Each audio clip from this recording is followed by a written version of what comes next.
আসলে একটা বাইক কেনার আগে মূলত আপনার নিজের যে প্রায়োরিটিটা ওইটা সবার আগে চিন্তা করা উচিত। কারণ কারো থাকে খাড়া টান, কারো থাকে একটা ভালো মাইলেজ, কারো থাকে বেটার বিল্ড কোয়ালিটি, কারো থাকে বেটার লুক। তো সব দিক বিবেচনায় আপনার কোন বাইকটা প্রয়োজন সেটা আসলে গুরুত্ব দেওয়া উচিত। তো আমার নিজের মত অনুযায়ী আমার যেটা দরকার, ভাই আসলে আমার ওইরকম খাড়া টানের দরকার নাই, আমার ওইরকম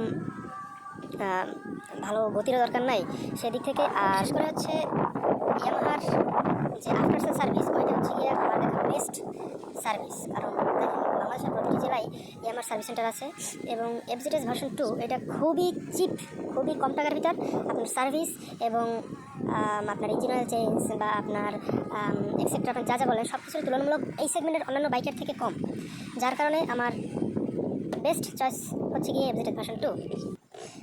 তো এখন আসি কেন আমি এই ব্যাগটা নিলাম। আসলে 2024-এর দিকে এসে এই যুগেও এই এফজেডএস ভার্সন 2 বাইকটা হচ্ছে গিয়ে অনেকটা বলা যায় পুরাতন বাইকের ক্যাটাগরিতে পড়ে, কিন্তু তারপরও এটা রিসেল ভ্যালু এবং ফুয়েলের যে মাইলেজটা আমরা পাই সেটা এই সেগমেন্টের অন্যান্য বাইকের থেকে অনেকটা বেটার।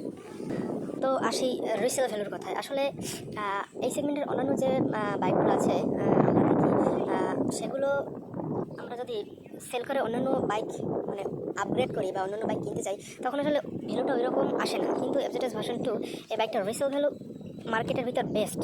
আমি চাইলে 2 বছর বা 3 বছর চালানোর পর যদি একটা বাইক এক্সচেঞ্জ করতে চাই বা একটা বাইক কিনতে চাই তখন এটা রিসেল ভ্যালু বা এটা আমি এক্সচেঞ্জ করে একটা বেটার প্রাইস পাই। তো সেই জন্য মূলত এফজেডএস ভার্সন 2টা নেওয়া। এবং আরেকটা বড় রিজন হচ্ছে এটা লুক। এই সেগমেন্টের অন্যান্য বাইকের থেকে এই এফজেডএস ভার্সন 2 লুকটা আমার অনেকটাই ভালো লাগে। এবং যেহেতু আমি একজন স্বাস্থ্যবান মানুষ সেহেতু এই এফজেডএস ভার্সন 2 আসলে এফজেডএস ভার্সন 2 সব বয়সের লোকের সাথেই মানায়। এমনটা না যে আপনি ইয়ং বা আপনি একটা মিডল এজের মানুষ আপনার সাথে মানাবে না, এটা সব বয়সের সব পুরুষের সাথেই মানায়। তো এই একটা দিক হচ্ছে আমার এফজেডএস ভার্সন 2 এর অন্যতম কারণ। এবং one of the most big reason is mileage. FI engine হওয়ার কারণে এফজেডএস ভার্সন 2 থেকে বেটার মাইলেজ অপশন পেয়ে থাকি, যেটা হয়তো বা অন্যান্য সেগমেন্টের বাইকের থেকে কিছুটা হলেও বেশি। তো আজকের শর্ট ভিডিওতে এইটুকুই। এরপর নতুন বাইক হিসেবে পরবর্তী যে আমার জার্নি সেটা আপনাদের সাথে শেয়ার করব। তো সাথে থাকার জন্য ধন্যবাদ।